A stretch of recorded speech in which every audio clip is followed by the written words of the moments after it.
যোৱাকালি আমাৰ বড়ো জনগোষ্ঠীৰ লোকসকলে বা মোৰ বড়ো ভাই ভনীসকলে ইমান ধুনীয়া বাগৰুম্বা নৃত্যৰ প্ৰদৰ্শন কৰিলে যে এতিয়া সমস্ত ভাৰতৰ ছ'চিয়েল মিডিয়াত ই অত্যন্ত ভাইৰেল হৈছে।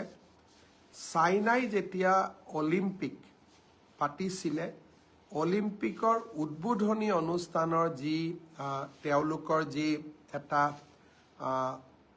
সৌন্দৰ্যৰ সৃষ্টি কৰিছিল, সুন্দৰ কৰি চাইনাই অলিম্পিকৰ উদ্বোধনী শ্ব' কৰিছিলে।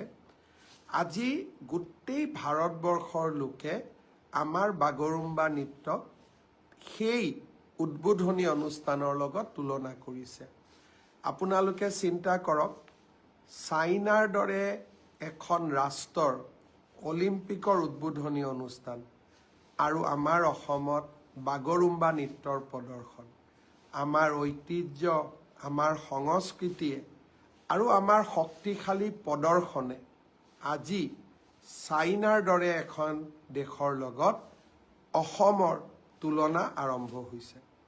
প্ৰধানমন্ত্ৰী নৰেন্দ্ৰ মোদী ডাঙৰীয়াই যোৱা কালিৰ পৰা আজিলৈকে কেইবাটাও টুইট কৰিছে আৰু আপোনালোক সকলোৱে জানে যে সমগ্ৰ বিশ্বতে তেখেতৰ ফলোৱাৰ্ছ আছে ছ'চিয়েল মিডিয়াত, ইনষ্টাগ্ৰামত, ফেচবুকত, টুইটাৰত। আৰু প্ৰধানমন্ত্ৰী মোদী ডাঙৰীয়া এক প্ৰকাৰ অসমৰ ব্ৰেণ্ড এম্বেচেডৰৰ দৰে বাগৰুম্বা নৃত্যক আজি বিশ্বৰ মঞ্চলৈ লৈ যোৱাত সহায় কৰিছে। মই যোৱাকালি বাগৰুম্বা নৃত্যত অংশগ্ৰহণ কৰা আমাৰ যুৱক যুৱতীসকলক বহুত ধন্যবাদ জনাইছোঁ। BTC প্ৰশাসনক, মুৰব্বী হাগ্ৰামা মহিলাৰী ডাঙৰীয়াক ধন্যবাদ জনাইছোঁ।